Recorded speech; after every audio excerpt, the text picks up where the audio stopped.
So I'm James Mitchinson, I'm the editor of the Sheffield Star, and welcome to what promises to be a seminal moment in the run-up to the election 2015. The will they, won't they saga is over, and the Deputy Prime Minister will debate his opponents right in the heart of the constituency here at Bradfield School, to whom we're supremely grateful for having us, so thank you. And the only place you'll see this debate is via the Star. We've just 1 hour, and there's an awful lot to get through. We'll begin with what we've decided to call the tough questions. Each candidate will be questioned directly, and I'll bring in just one other to hit back. Then we'll move on to the next tough question. We'll see from the off what these chaps are really made of. Up next are questions from you, Star readers, in video format. You've concerns over health, immigration, education, crime, and not least political integrity. Of course, we're in the age of social media, and we'll throw in a question from the Star's 70,000 strong social media following. Now, I don't know what they'll ask, but I don't doubt that it'll stir up a lively debate from the panel. As you debate what you hear from the candidates, use the hashtag #StarDebate so that you can engage with one another on social media. The timing couldn't be more perfect, with David Cameron and Ed Miliband set to be put through their paces individually tonight by Jeremy Paxman, screened on Channel 4 and indeed on Sky. But we're setting the pace, and we're going first. The time has come to begin, and as Sky Sports' Alan Parry would say, and it's live. So, first to the candidates, who have just 1 minute to set out their stall. We drew straws earlier, and I will commence 1 minute to Joe Jenkins, please. Okay, thank you very much. I'm standing in Sheffield Hallam because I believe that integrity and honesty is something that we've lost in the political system today. What we have is a situation where we will be promised anything to get our vote. I think tuition fees is certainly something that we can use as a perfect example of this, where we were promised that tuition fees would be eradicated if we voted for the Liberal Democrats. In fact, we saw the total opposite when they got to power. This shows that they were just there to gain power, and it wasn't anything to do with people in this country. So what I say to you now, the voters of Sheffield Hallam, is if you vote for me, for me is integrity. I promise to deliver. I promise to give the NHS, keep it private. I promise to deliver £3 billion extra to the NHS. Oh, sorry, did I say private? I said keep it not private. Sorry. We promise to make sure the TTIP does not affect our NHS. We will abolish exactly 1 minute, Joe, so thank you. So we'll move on to Carlton Reeve, please. Hello, I'm Carlton Reeve. I'm a local dad. I'm not a career politician. I'm sick to death with what the government has done to us over the last 5 years. I'm so angry about it, I have to stand up and do something. I can't simply let it go on uncontested anymore.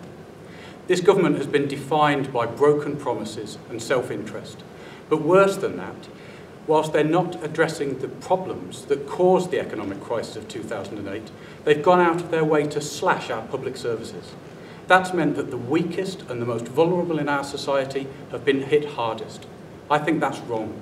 I think the government should act in our interests, not its own. But I don't think the political parties are going to deliver any change. I think we have to be more radical than that.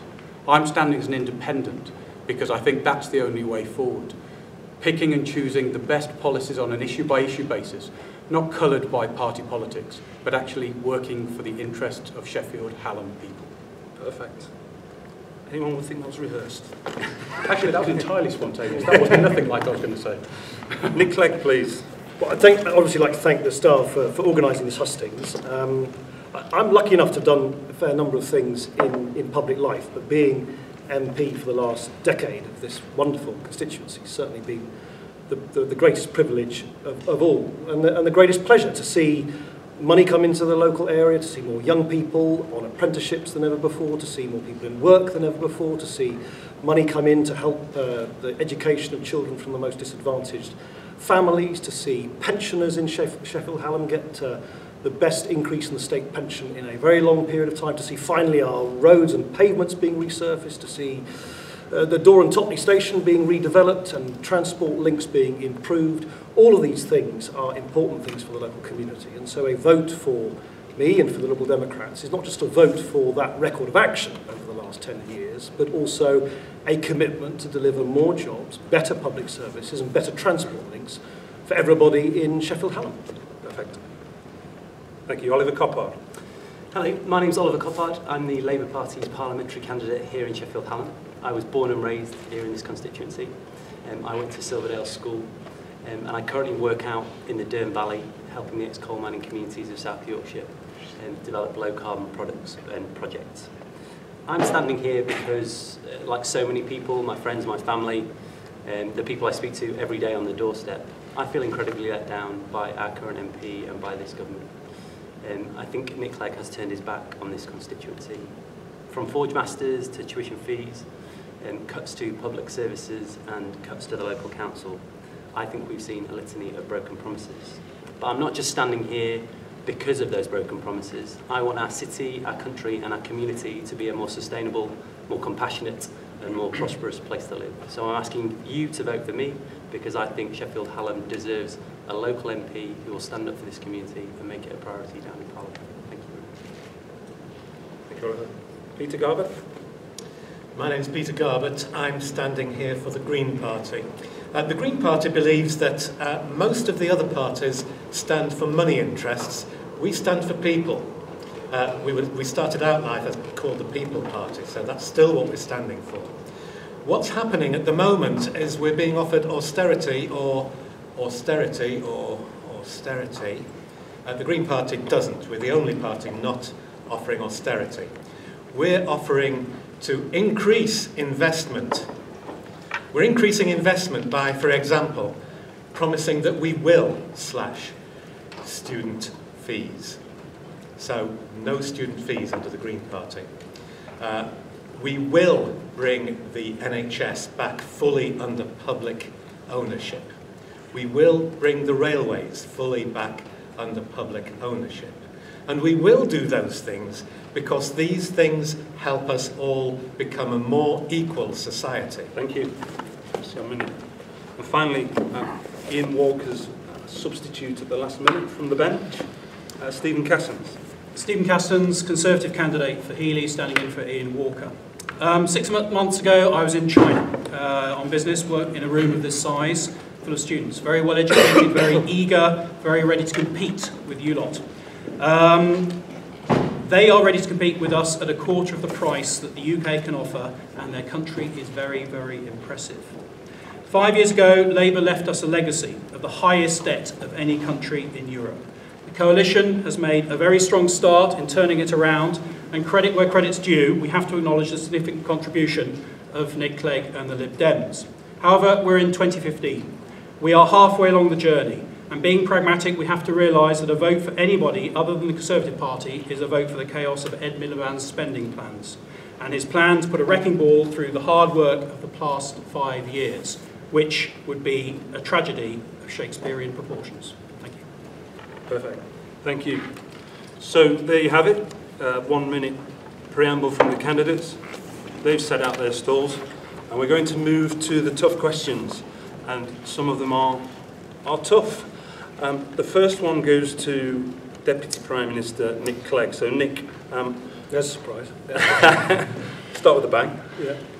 So 4 years ago, you were riding high on something of a Clegg mania, but in recent weeks, it's been predicted that you'll lose your roles as Deputy Prime Minister, as party leader, and perhaps even your seat as MP.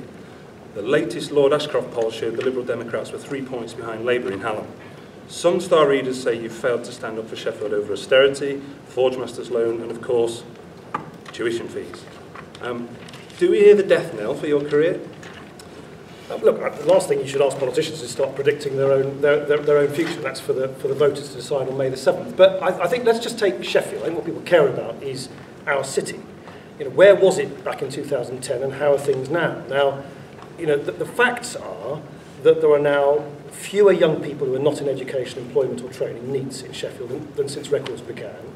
Youth unemployment's lower than before. We've got 24,000 more people in work than in 2010, 22,000 more apprentices, more than we've ever had in a generation. Pensioners have received the largest cash increase in the state pension ever. We've got millions of pounds coming in to revamp including a £1.2 billion contribution from central government to sort out our potholed roads and pavements.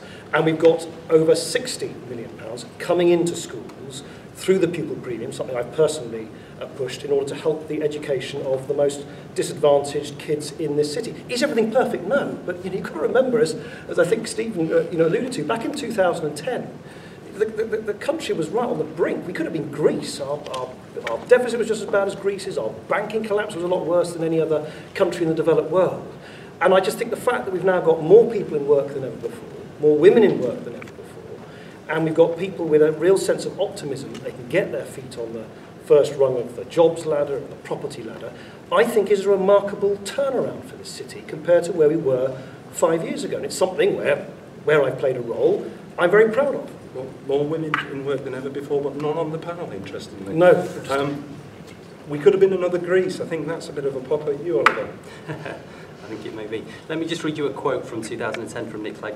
Said in Crooks, just before the last election, sort of around this time actually, before the last election.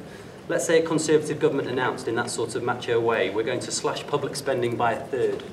We'll slash this, we'll do it tomorrow, we'll take early, tough action. I think if we want to go the direction of Greece, where you get real social and industrial unrest, that's the guaranteed way of doing it. I think his comments speak for themselves, frankly. Here in Sheffield, we've seen the Forge Masters loan to our city cut. We have seen council funding here cut by £238 million. And that's at the same time as places like Surrey have seen an increase in the amount of funding that they have received. We've seen our European funding, which goes to pay for things like third sector projects and green projects, cut by a half. That's £175 million. And we've seen 50,000 students in Sheffield, up to 50,000 students, hit by an increase of up to £6,000 in their tuition fees to £9,000 after we were promised all of those things would not happen. My question to you is, do you feel better off? Do you feel better off than you did in 2010? And I don't think you do. And we were promised big things. We were told what we would get if we voted for the Lib Dems and for the Nick Clegg. And I think he has turned his back on those promises. I think we need an MP who's going to stand up for Sheffield Hallam. I think we need someone who's going to do what they say they will do. And I hope you think that I am that person. I certainly think I am. It's a neat segue, that. You talk of cuts, so I think we'll come to your tough question next. It feels appropriate. Okay. So, Oliver, Labour has an appalling record in Sheffield. The Labour-run council has closed Don Valley, slashed winter gritting before chasing its tail and changing its mind at the 11th hour. You've given away public libraries, not bothered to collect £31 million of unpaid council tax. Why should voters trust Labour in Hallam? Okay, well, let's address the £31 million issue first. £31 million of tax arrears is a long-standing problem. I'm not here to defend Sheffield Council. Sheffield Council, I don't think, is perfect. I live here in Sheffield, so I understand public services and I understand the cuts to Sheffield's libraries and everything else. I grew up using Sheffield's libraries. I drive on Sheffield's roads, and I suffer those cuts too. But the main problem that we face in this city is the extent of the cuts that we've received to our council's budget. £238 million. That's £138 per person. In Epsom, for instance, Richmond upon Thames, they've received only a £15 cut. Frankly, the cuts in this country and the way they are distributed are wrong. That's why the council is suffering so much. That's why council services are being cut. And when I see Nick Clegg standing outside a library, holding a petition saying, save our library, when he has authorised those cuts down in government, frankly, it makes my blood boil. You comfortable with that, Nick? Well, I'm a bit sort of, I mean, Oliver's a lot of tough talk, but, you know, his own party, you can't deny this, the Labour Party's official position now is to take £500 million away from local councils, including Sheffield Local Council. That is what Ed Balls and Ed Miliband have said. They've gone on the public record saying they're not going to restore a single extra penny in public spending to Sheffield City Council. So all I would ask you to do is don't try and kid people. There is some magic wand answer where you can just give money back where it doesn't exist. The Labour, and no, I'm not sure if anyone's aware. In terms of every household, every family in the city, central government gives about, well, this financial year, it's just over £2,100 per household in Sheffield. So let's take, because Oliver Coppard said that's so much worse than it is down south. Let's take let's take the place where David Cameron went to eat and where the Queen hangs out in Windsor Castle in the south, in Windsor. It's actually, we get per dwelling, per household here, £600 per family more in Sheffield than they do down in Windsor, which is quite right, because our needs are much greater. I'm not in any way, of course not, no one should deny that there are some really, really difficult choices when you've got this massive, massive black hole in your public finances where we're pouring money down the drain, just billions of pounds being spent every year just paying off the interest on our accumulated debt. But what you can't do, certainly not as a Labour candidate, is stand here and say all these beastly cuts when they happen in the first place because of the economic chaos that the Labour Party contributed to in the first place, when your own party, the Labour Party, says that they want to impose hundreds of millions of pounds more cuts on the local council, and when it is simply not true. It is just factually incorrect to say that Sheffield is shortchanged compared to councils in the south. So look, let's have a debate, fine, but let's at least have the decency towards each other of having the debate on the facts, not on wildly inaccurate allegations. So you will get a chance to respond, but I have got to move on, otherwise we won't get finished. So you will get your opportunity to respond to them. Make sure your notes are accurate and tight, and you will get that opportunity. But I'm going to move to a tough question for Joe Jenkins, please. So Joe, you will surely know that Sheffield is a city of sanctuary, pledging support to human beings in their hour of need. What do you think to Sheffield's city of sanctuary status, given UKIP's policies, which your Labour opponent, Oliver Coppard, describes as divisive and backwards? Well, look, we are an inclusive society. Immigration has actually worked up until now, but it doesn't anymore. What we have to do is we have to readdress the problems that multiculturalism is causing this country, which is dividing it. I mean, we're in Yorkshire, for example, where it's a perfect example of how this has divided, the country. And we have a real problem because there is not an idea of an overriding Britishness. We are not divisive in any way whatsoever. What we are doing is we're merely suggesting that we need to have an immigration policy that works for the people of this country, because we don't actually, frankly, have an immigration policy. We want... If you're not divisive, just forgive me, if you're not divisive, why does UKIP want to opt out of the Dublin Treaty, which will allow the UK to return asylum seekers to other EU countries without even considering their case? Well, look, I think we were the only party to actually say that we should hold up and stick to the Syrian refugees that were coming in, because, we had a pact with them. The problem is that we get imported a large amount, or allowed through from Calais, without anybody else dealing with them. And the UK is such a fantastic country that naturally everybody would want to come here, because we are the bastion of democracy. So it's right, I'm going to push you. You're comfortable with not considering the cases? What? You just throw them back? No, personally, no. Personally, I wouldn't just throw them back. I think that you need to actually look at it as some certain individual circumstances, but actually on the whole, many of these areas, they're very, a lot of them do need to go back. But we do need to be pragmatic in our approach. Not all of these people are actually going to be, some of them actually have real need, and we do need to be pragmatic and approach them, make sure that these people are safe, because obviously, that is Britain. Carlton, any observations on that? Sheffield's city of sanctuary status? Well, there's a real problem with immigration that the large parties refuse to engage in conversation about it. When we look at the facts, we know that immigrants make a massive contribution to our economy. They contribute far more than they take out. Even if you look at the NHS, a third of the NHS staff weren't born in this country. To blanketly say that immigration is wrong is just crazy. It's just crazy. But I also recognise from talking to people in the streets, even around this school, that actually for lots of local communities, there is real concern when immigrants are brought in en masse and dumped on a local neighbourhood, because that's how it feels. Now, actually, we've got to create a safe haven for people who need our support. Are you referring to anywhere in particular in Sheffield? I think there are a number of places that local residents feel uncomfortable. Such as? With the number of... there's large areas of towards the bottom of Ecclesall Road where I think local neighbours are uncomfortable. And I've had conversations just here where the perception is that immigrants are being brought in and giving preferential treatment. Now actually, a city of sanctuary is to help people who need support. There's no question about that. But I do think we need to look at how we integrate newcomers to our society to make sure that we benefit from each other's cultures, from our perspectives and our backgrounds. Yeah. Just while I've got you then, let's move on to your tough question. Carlton, You say it'd be crazy to blanket immigration. The word crazy is interesting. The last independent candidate to stand in Sheffield Hallam, Martin Fitzpatrick, got 429 votes. So are you prepared to lose your deposit? That seems crazy. Why have you even bothered standing? I care too much about Sheffield to simply let the parties kick it around like a political football. It's interesting when I hear Westminster politicians talk about the fact and how Sheffield is recovering. Let me tell you 3 conversations I've had this week. On Monday, I met with a local GP whose surgery is facing hundreds of thousands of pounds worth of cuts in their funding. That's going to cost doctors and coverage for patient care. This morning, I had a finance meeting in the local primary school where I'm a governor. That school is facing tens of thousands of pounds worth of cuts to its budget and will run into deficit again.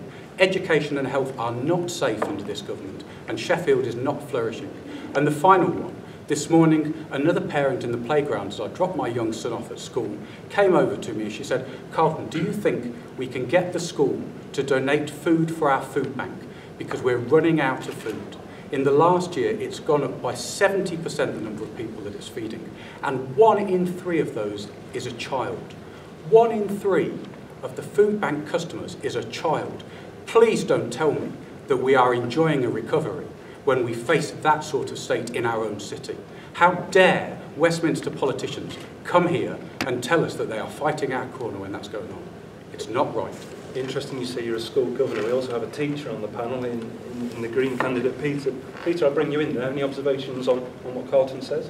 I agree with a lot of what Carlton says. I think that education is really important, and I think that if he feels strongly enough to stand, he's got every right to stand. He's got a lot of points to make that resonate very strongly with what we're saying here as well. So, yes, food banks. We're the 5th or 6th richest nation in the world, depending on who you listen to. Food banks. Over 1 million visits to food banks last year alone. This is not right. The levels of inequality are incredibly high. I want to come back to the refugees thing as well, because I have quite a lot to say on that. Or immigration, in fact, because immigration, you can talk about immigration as a lump. Immigration. Everyone who comes into this country is an immigrant. But in fact, there are a lot of different kinds of immigration. Those who come as a refugee, think about what they've been escaping from. Would you just go to another country and just up sticks and go? You might, if your life was in danger, if you couldn't get enough food to eat, if climate change had affected your lifestyle. You might. So that's the sort of thing that these people are undergoing. We can't turn those people away. I think Joe also mentioned the Syrian refugees. We took about 65 of Syrian refugees against the several tens of thousands that Sweden took and Germany took. You know, we're not pulling our weight. Thanks for that, Peter. Again, neat segue, I guess, for your tough question then, Peter. So, in an interview with the New Statesman, you were quoted as saying that the best educated people vote Green, which is fair enough, I guess. Sheffield has just 4 Green councillors and no MP, so are you therefore suggesting that Sheffield is a thick? No, of course I'm not. I have a great respect for absolutely everybody. I think what I was referring to there was a report that was made by an independent research organisation which suggested that the average IQ of members of parties was as follows, etc. Well, Greens were at the top. And that's the sort of thing I was trying to say. And what I'm not trying to say is we're elitist in any sort of way. That's not it at all. And in fact, we're far from being elitist. We are the people who are standing up for people rather than money interests. So far from being elitist, we want to be all-inclusive here. We want to make sure that everyone in the country gets the chance that we all need. You weren't trying to flatter the people of Hallam to deceive? It is true that the people of Hallam have, on average, higher educational qualifications elsewhere. So in a sense, I was saying that I was trying to make sure that people were aware that the Green Party has policies that are very well thought out and very democratically arrived at. We, the Green Party system means that I have as much power to make policy as our leader, Natalie Bennett, or as our MP, Caroline Lucas. So, we are very democratic in that sense. And that also means that we get the benefit of all the members of the Green Party getting their say in refining those policies. So we think that our policies are better refined, if you want, than policies that are descended on the masses by the leadership of other parties. Yes. Okay, good. Yeah. Thank you. Thank you, Peter. I, for one, being at the centre of Sheffield on the run as the editor of the paper, I know Sheffielders aren't thick. They're anything but. But if we continue to close libraries, who knows, Stephen? So here comes your tough question, answering, of course, on behalf of Ian Walker. Given Sheffield services have been unfairly decimated by this Conservative government's cuts to local councils, especially when compared to some councils in the south, how do you expect any Sheffielder who no longer has a state-run library or even a weekly bin collection to vote Tory? We have to remember where we are as a country. We have to remember that every year, before we can deliver a single service, that we have to pay off the equivalent of the defence budget, the education budget, and the overseas aid budget before we can deliver anything to anybody in this country. It is a massive, massive weight around our neck. And the problem is that, the coalition government would love to have done a lot more. Nobody wants to make cuts. Nobody wants to sort of pull back on services. But unless we get control of the country's finances, we will be literally a basket case. So to get the confidence to move the country forward, to get ourselves on the right track, we have to be more economical. We are at this stage, we are at the end of austerity, and I think we are probably turning that corner and getting towards more prosperity. But we will only achieve that if we continue along the track that we have. And it is really unfortunate when we have to make cuts. Everybody has to share that across the table. But it has to happen, because if we don't, we have big problems. I'm sorry. That is nonsense. It's not Our nonsense. economic crisis was not caused by our national debt. Our economic crisis was not caused by our schools and hospitals. Our economic crisis was caused by reckless mortgage lending and financial deregulation. This government hasn't tackled either of those things. Instead, it's misdirected the attention to our public services. Our schools and our hospitals did not cause our economic problems, and you must not follow the lies of this government. But Carlton, can I just, what Carlton says, you're partly, of course, right to say, in my view, I actually share your opinion that the fundamental thing that went wrong ahead of 2008, and by the way, I remember being in the House of Commons constantly warning Gordon Brown of this, and he dismissed our warnings at the time, was that they let the banks get away with absolute blue murder. They didn't regulate it properly enough. But whatever the causes, the consequences you can't duck, and they are this. And let me just try and summarise it in one statistic. This year, we will as a country be spending £50 billion, that's the third largest item of government expenditure, £50 billion, just paying off the interest payments on our accumulated debts, right? Now, that is the same amount that we spend on all schools, all education, and all police forces in this country.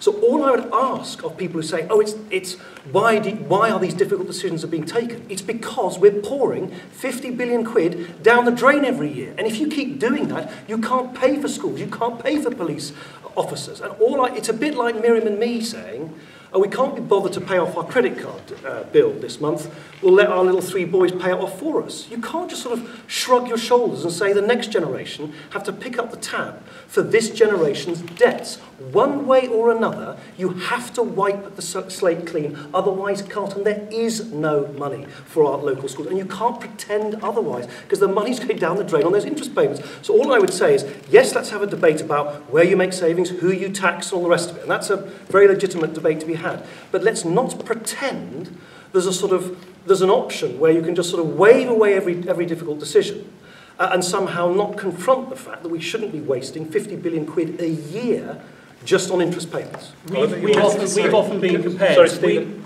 Yep. Let's be very clear. Let Stephen go, and then I'll call you in, Oliver. We're often compared to other countries in Europe for the level of social services and benefits, etc., that we can give. We have to remember that because of that debt burden, we can't necessarily give the same level of debt of services that other countries can.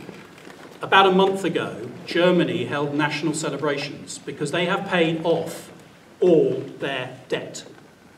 And that means that they can afford, under their current budget levels, without having to increase taxes, without having to charge people more, they can afford to have better services than we can. When we have paid off the debt, when we have tightened our belts, when we have finished all of this savings, we then have the possibility to do a lot more of what we really want to do. But we have to manage our finances properly. Yep, of course. Peter? Right, all this cutting, as quick as possible. Yeah, all this cutting is they are making certain assumptions which we don't have to make. And those assumptions are that we want to cut government spending overall. That's one of the prerequisites of the open market. The open market, the free market, should have very little government spending. So they're cutting because they want to bring down government spending. If we put government spending up, we don't have to do as much cutting, and we can invest in the things we need to invest in. You mentioned Germany. I'm just going to have to move on. One bit. You mentioned Germany. Peter, you'll get one more chance. I'm going to move it on to Oliver. I'm going to cut you short. I've got to cut you short, or you will not get the final question. You'll not get an opportunity for your final question. Oliver, the final say before we move on. Thank you very much. I absolutely agree we need to manage our public finances. That's why it's been such a disaster over the last 5 years. We've seen the slowest economic recovery in 100 years. This government have added £258 billion more debt than they forecast, and working people like us, are £1,100 worse off now than they were in 2010. At the same time, this government have handed a tax cut to millionaires. It's just not right. And at the same time as saying this is all about the next generation, they are loading debt onto the youngest people in our society through tuition fees. You will end up with £44,000 worth of debt on average if you go to university. It is simply not right. Forgive me for interrupting. I mean, I don't want to. You're entitled to your own opinions, but you really can't tell people things which are just simply not true. It is not true to say that the wealthiest have somehow got away. Actually, the top 20% in society pay more towards balancing the books than the rest of the 80% put together. Wealthy people in this country, the top 1%, are paying much more in tax of every single year of this coalition government. As well as I do, the effect is disproportionate on the poorest people in our society. We have 1 million people using food banks. We have 700,000 Oliver, when your party was in power, a rich squillionaire banker paid less on their shares than their cleaner did on their income. And you cut the 50p tax. Hang on, just only because it's a point of fact, it's very important, this thing about fairness in tax. What was the top rate of tax for highest earners for 99% of the time that Labour was in office? 40p. It is now 45p. It is 5p higher than it was for 99% of the time that Labour was in charge. All I'm asking for is not that we agree, because we're not going to agree, but please don't tell people things which just simply are not true. And on that note, you can see why I sat between these two. Something that is true, perhaps, and I'm going to use the words of Joe, actually, is that there's a ghost in the room. The ghost of tuition fees, I think you called it, Joe, yes. Which for Nick has become more of a poltergeist, I think, than Casper the Friendly Ghost. And I'm going to throw this question to Jack, who sits in our audience today, Jack Dargan. Thank you, Jack. Bradfield student, 18 years of age, and a first-time voter this year. He asks, I'm Jack Dargan, and I'm hoping to go to university once I've finished my A-levels. Nick Clegg and the Lib Dems promised not to raise tuition fees, but ultimately they broke that promise. This has led to many people my age feeling angry and turned off politics. What would you do about tuition fees, and if you broke your promise, would you allow voters the right to recall their MP? And I'm going to call in Carlton first. Absolutely, we should be able to recall our MP if they break their promise. They are meant to represent us. When they get elected based on promises that they don't even believe, and later admit that they never believed, and then break them cynically within days of being in office. Absolutely, we should recall. Was it cynical? That's outrageous behaviour. I work as a university lecturer in Bradford, and I know there is a whole generation of students who is disenfranchised. In Sheffield Hallam, at the last election, people were queuing round the streets to vote based on promises that were made. Those people feel completely let down. Students like you, completely disenfranchised. That's outrageous. Our democracy is so precious. Politicians shouldn't treat it like their own toy train set and make promises that they have no intention of keeping. Our democracy matters, and your future matters, and that's why you should get involved, even though politicians have let you down so badly. No, shall I answer? Or who's Jack? All right, so let me address Jack. So, obviously I'm not Prime Minister. I lead a party of 8% of MPs in the House of Commons. No one won the election last time, so as night follows day, if you haven't got the democratic mandate to implement your manifesto in full, you have to make compromises. So on this particular policy, which remember the Labour Party introduced, they then increased fees, the Conservative Party wanted fees to go up, we did the next best thing. It was the fairest deal we could get, and Vince Cable and David Willits have designed the system we now have, which in effect is, just on the policy for a minute before putting the politics aside, it's basically, I wish we called it this actually, it's basically a graduate tax. It's quite a progressive graduate tax where you only pay back what you can pay back long after you've left university. Because remember the system which used to exist, the fee system which Labour introduced, you used to have to pay up front as a student, or your mum and dad did. You don't need to do that now. Thankfully, despite all the furore at the time, I think people have worked out that the repayments they need to make are much, much fairer than was alleged at the time. So let's say if you go to university, Jack, you graduate and you go on a graduate salary after you've left university of an average salary of, let's say, 24,000. On 24,000, under the old Labour fees, you paid about £66 a month back to pay that back. Under the new system, you pay just over £22 back. You pay less than a third of what you used to have to under the old system. So it is perfectly affordable for anyone who wants to go to university, still to go to university. You don't have to, unlike the old system, have to pay any upfront fees. And thankfully, we've now got more young people on full-time courses than ever before. And we've got more youngsters from disadvantaged backgrounds going to university than ever before. We've got more youngsters from black minority ethnic backgrounds going to university than ever before. I, of course, accept there will be people who say, because you couldn't deliver your manifesto in full, we're never going to let you forget that. I hope a fair number of fair-minded people will also acknowledge the hundreds of policies which we have put in practice. Do you get frustrated, Nick, that no matter what you do, no, I don't get frustrated. I totally accept that it's a very controversial thing. I've never shirked from it. I've never hidden from it. I've apologised musically, no less. But what I think I am entitled to explain is the reality of the system rather than some of the myths put about it. I am, I think, entitled to explain the reasons behind why fees were introduced by the previous administration and the reason why we had to compromise on this issue. And I hope I'm also entitled to explain that whether it's the pupil premium, whether it's free healthy meals at lunchtime for all little toddlers at primary school, whether it's more childcare and preschool support for 2 and 3 and 4-year-olds, whether it's the 2 million new apprenticeships on a scale this country has not seen in a generation, there are nonetheless things that we've done on education of which I'm very, very proud. And we're finally seeing, statistics showed this just before Christmas, for the first time in ages, that the so-called, as they call it in the jargon, the attainment gap, in other words, how well poorer kids do in school compared to more affluent kids do in school, is closing for the first time in ages. That's something which I'm really, really pleased about, because that is a good thing for our country as a whole. Is an apology due to people like these? Well, look, I've done it before. I can only explain over and over again, in a democracy, you only have the democratic right to implement everything you want of your whole manifesto if you win outright. It would be fly in the face of the way democracies work for me to somehow claim that I can insist on implementing every single part. Having said that, if you look at your well-thumbed copy of the Liberal Democrats 2010 manifesto, which I'm sure was nestling on your bedside table, you'll see that the 4 things that we put on the front page of our manifestos that we said that we would absolutely die in the trenches to deliver: the pupil premium, raising the point at which you pay income tax to £10,000, taking lots of people on low pay out of paying any income tax, sorting out the economy, and pushing for political reform. And I think any fair-minded people will look at what we've done over the last 5 years. I've stuck doggedly to those priorities that we set out on the front page of our manifesto. Will any of you students abstain in protest, or will you all vote? If eligible, of course. You're being shy. Yeah. All right. Can I have a say on that? You can, quickly, go Thank for you. it. Yeah. Green Party thinks that education is a public good, which means that the government pays for it.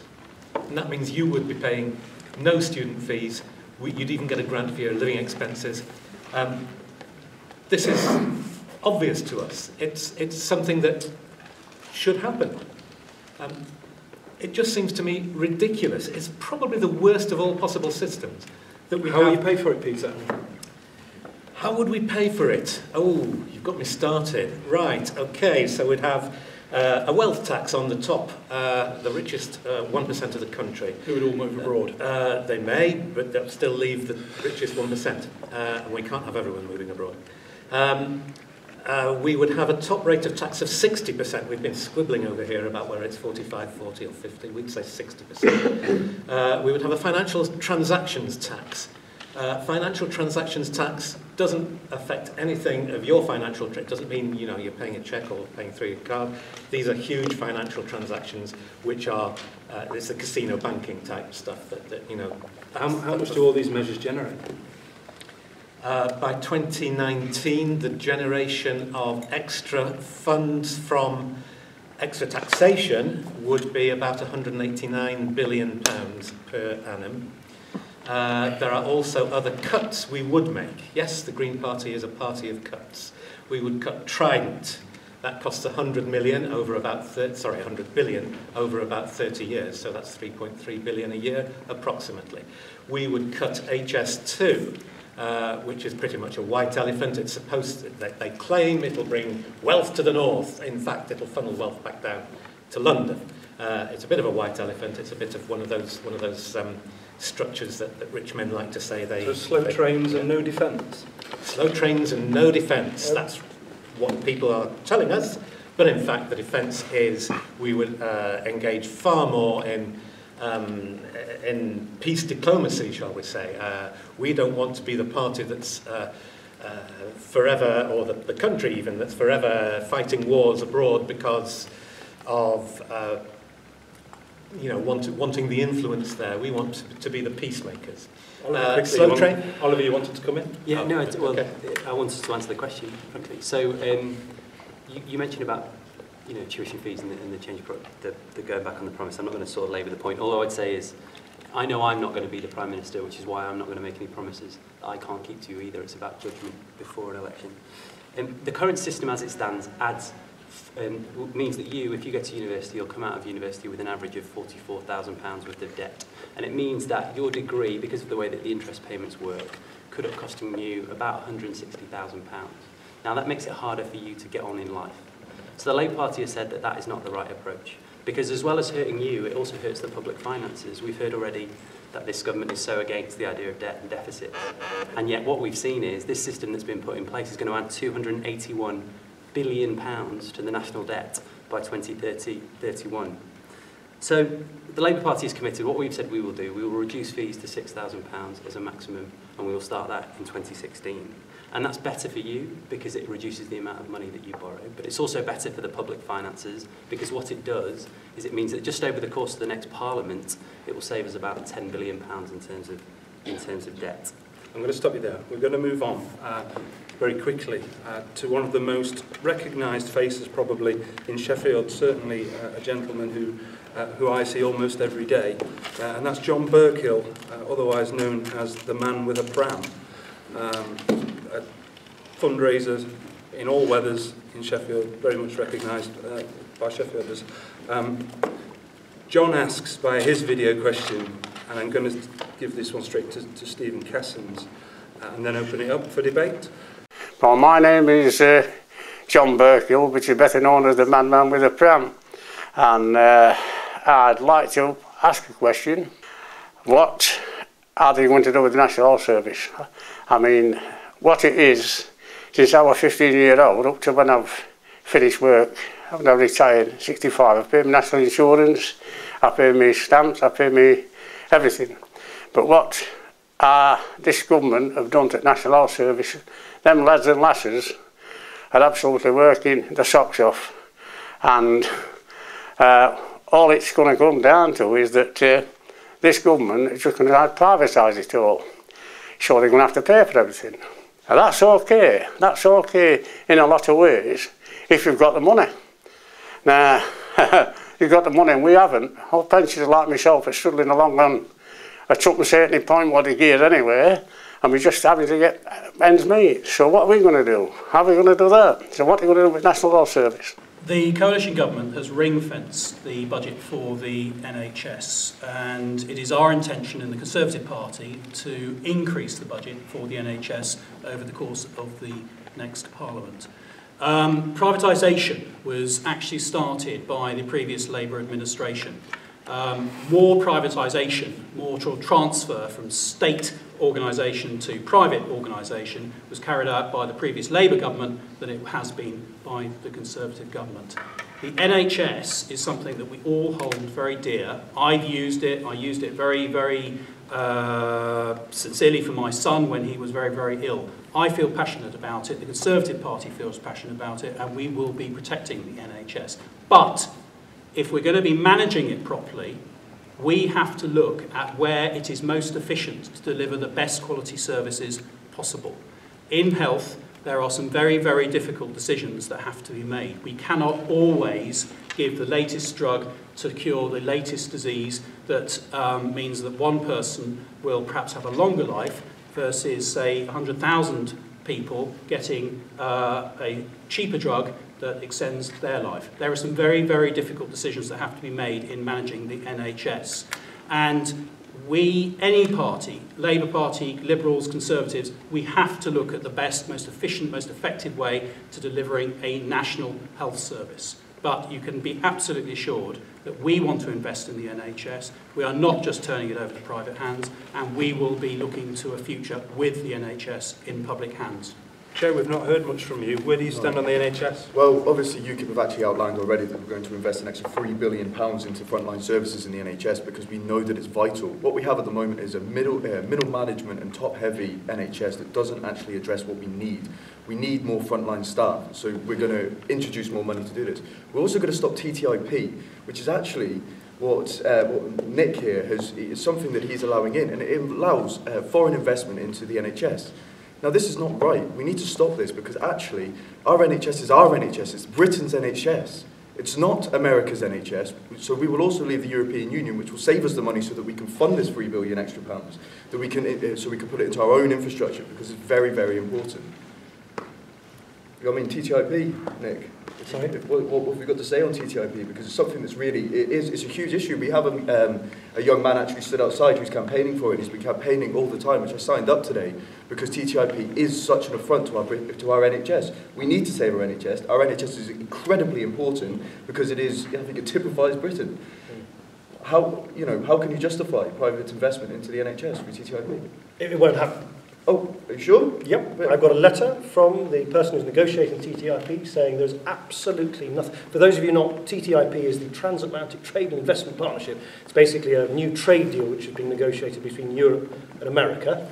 And I think broadly speaking it's a good thing because if we can trade more with each other across the Atlantic, it will create more jobs and create more investment in manufacturing in our local area and so on. There's been some fears that it might, I think that's what you're talking about, Joe, that there was some fears that it might mean that the way in which contracts are administered in the NHS would sort of favour the private sector. That's absolutely, definitively, categorically not true. I've seen the letter from the person who's negotiating saying there's absolutely nothing in TTIP which will in any way stop us from running the NHS as we want. And by the way, I don't think anyone at this table would support a trade deal like that if it did undo the NHS. Can I just go on to answer the question? No, sorry, only because Joe invited me to talk about TTIP. Okay. But just on the NHS, let me give you start with a little anecdote. About 8-9 years ago, in my office over in Nether Green, a couple came to see me who had a teenage daughter with anorexia. And she'd almost died, she had finally got good treatment, and she was getting better. And this was, obviously a huge relief to them, seeing this very, very sick daughter get better. When she turned 18, she moved from child and adolescent mental health services into adult mental health services, and the help she was getting for her eating disorder was literally just snatched away overnight. And from that moment onwards, I have been a lifelong, from that moment particularly, an absolute, remorseless campaigner in trying to improve mental health services, because the way in which mental health services have been a sort of Cinderella service in the NHS for far, far too long is, in my view, a sort of institutionalised form of cruelty. So that's my first clue about what I think we need to do with the NHS. We have to put mental health services and physical health services on the same footing. And thankfully, we've made some changes. It's going to take some time to turn it all around. But from next month, for instance, April the 5th, if anyone here, suffers from depression because of decisions I've taken in government, for the first time, you will have an access and waiting time standard. You'll be seen within 6 weeks for your depression, just as if you had a physical health condition. The second thing we need to do is bring social care and the NHS together. There are far too many elderly patients in hospitals, at the Northern General, at the Hallamshire, who can't be discharged into good social care in the community. And the third thing is we need to give it more money.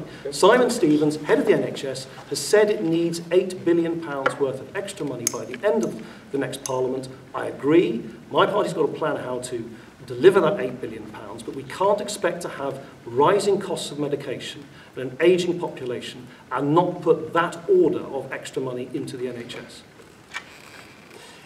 In terms of the NHS, and we heard from John about the problems that he thinks we're facing, the reason that we're facing those problems, that there has been a privatisation and fragmentation of the NHS, is because of something called the NHS Health and Social Care Act. Now, that was introduced by this government in 2012, and it has damaged the NHS no end. So what we've seen, particularly here in Sheffield, you see that we have waiting times going up. We see ambulances waiting in A&E, parking lots because they can't get their patients into A&E. We've seen the Red Cross called into Northern General, and that's because of the Act, which actually has Nick's name on the front of it. Actually. Now, the Labour Party is committed to putting £12.5 billion extra into the NHS, or £2.5 billion extra a year, and it's committed to doing that, as well as reversing the NHS Health and Social Care Act. The money that we spend will go to paying for 20,000 more nurses, 8,000 more doctors, 5,000 more home care workers, because we have a big problem with social care as well, and 3,000 more midwives. And we need to do that and protect our NHS so that you guys, if you need help, if you're ill, if you're sick, you can get the support you need from the National Health Service. The Labour Party is absolutely fundamentally committed to the NHS, is in our DNA, and we will make sure it's fully funded. Thanks, Oliver. We'll all be able to catch up later on, but these guys in front of me, my team, are telling me that we are getting good interaction on Twitter. We're getting loads of questions piling in, so if you want to answer them afterwards, guys, please take to Twitter and contribute. I know that the people who are asking the questions would love an answer individually from you guys if you have the time.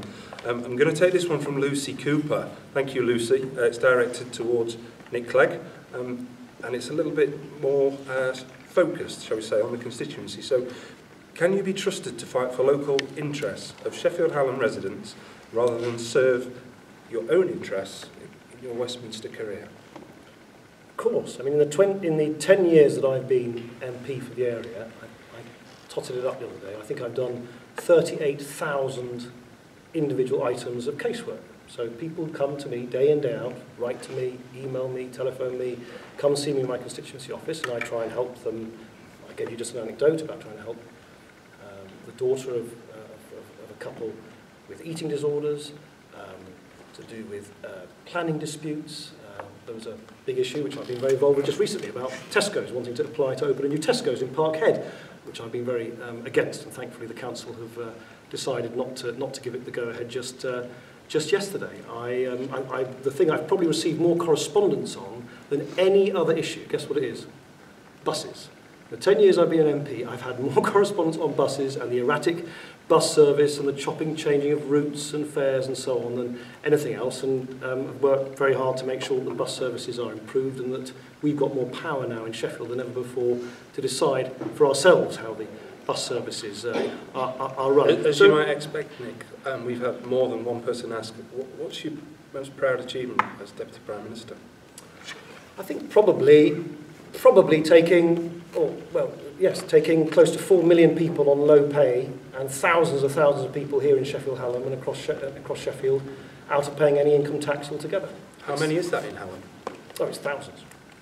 Yeah, it's thousands. And you know, many other things besides. I mean, pensioners, lots of people, pensioners on the state pension who've received £500 extra in the state pension because of something which we've introduced called the triple lock. It's a guarantee that the pension goes up by remember that terrible insult under Gordon Brown of a 75p increase. It's now going up by a more decent amount. So of course there are things I'm proud of, but I think the thing that probably the greatest sort of physical transformation will be when all of our roads and pavements are resurfaced, because the state of Sheffield's roads, they're finally being corrected, but they have been an absolute national embarrassment. No, the money wasn't found by Labour. Agreed by Labour in 2009. No, the money wasn't found by Labour. Any observations from the panel on what Nick's most memorable moment might be? I'm sure it'll be very flattering. What a question, what a question. I just worry about the ability of anyone who lives away from the constituency to really understand what goes on in the constituency. I live in the constituency, my kids go to the local schools, my local NHS doctor is just round the corner. When I talk to parents at the school gate, or when I go to the local food banks, or when I go and talk to my GP, I get a real sense that actually we are suffering terribly under this government's level of cuts. You know, I mentioned the food banks earlier and the level of poverty. The government will tell you lots of people now have jobs, but in the course of this government, we've got 2 million more people in poverty than we had before, and most of those are working. The jobs that this government has created are low-skilled, low-paid and low security. It's no good just pretending that they're there to massage the figures. Actually, they're not helping the economy, and they're certainly not helping our communities. Only those of us that actually live in the constituency see these things firsthand. Now, I appreciate that the Deputy Prime Minister has lots of other bigger fish to fry. But the reason that I'm standing as an independent is because I will always be able to put Sheffield Hallam at the heart of what I do. Always. I will never, ever have a conflicting demand on my time or interests. Okay. I'm going to throw this one. This one's open to the whole panel, and it's the final one to debate upon because time is pressing. But I wanted to put this to the panel because as we asked our readers what they were concerned about and the questions that were pressing, South Yorkshire Police came up again and again and again. People are genuinely concerned about the way law is being enforced in South Yorkshire. It's a forcing crisis, we've all agreed, with Hillsborough, with the Rotherham child sex abuse scandal, which appears to be broadening as an issue on a daily basis. Michael Bell, the owner of MTV Precision Engineering in Sheffield, says... My name is Michael Bell. I'm the owner of a company called MTV Precision Engineering in Sheffield 3.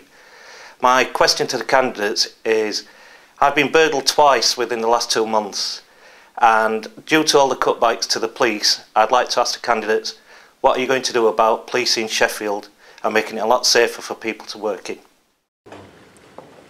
And that's the final debate, so it's open to the panel. Well, I think a perfect point was raised to me earlier, actually, that there are no local police stations anymore in the Sheffield Hallam constituency. You know, I was talking to a constituent who said that they found a wallet and they walked around trying to find a police station, and I think it was about the 3rd police station that they finally came across that wasn't closed down, that was actually there.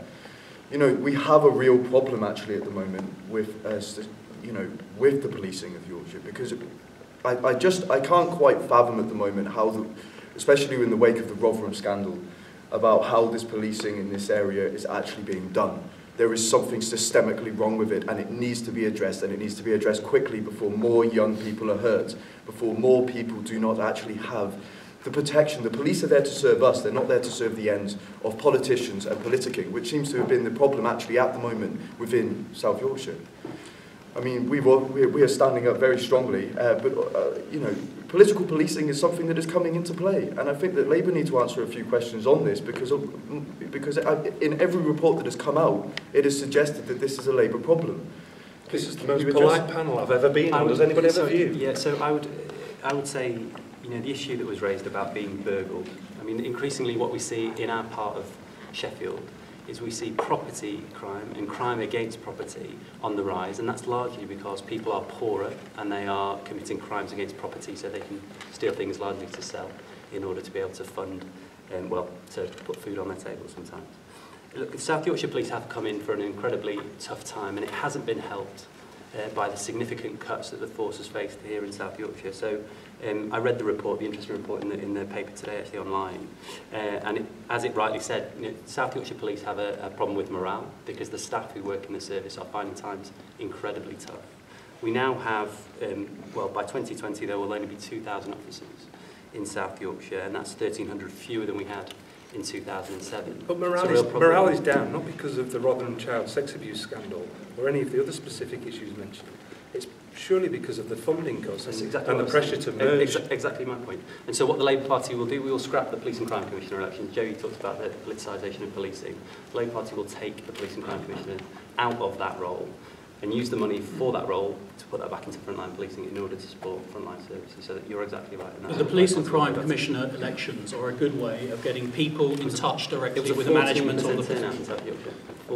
But it's a new idea. It's a new thing, and I think that once people get used to it. The problem is here long before the Police and Crime Commissioner came in. I mean, these are dating back the problems that we have in the policing in South Yorkshire. I mean, for you to say that you're going to scrap something that was introduced a while ago for a systemic problem in the policing, probably in the whole country. I mean, Sheffield's about to announce something.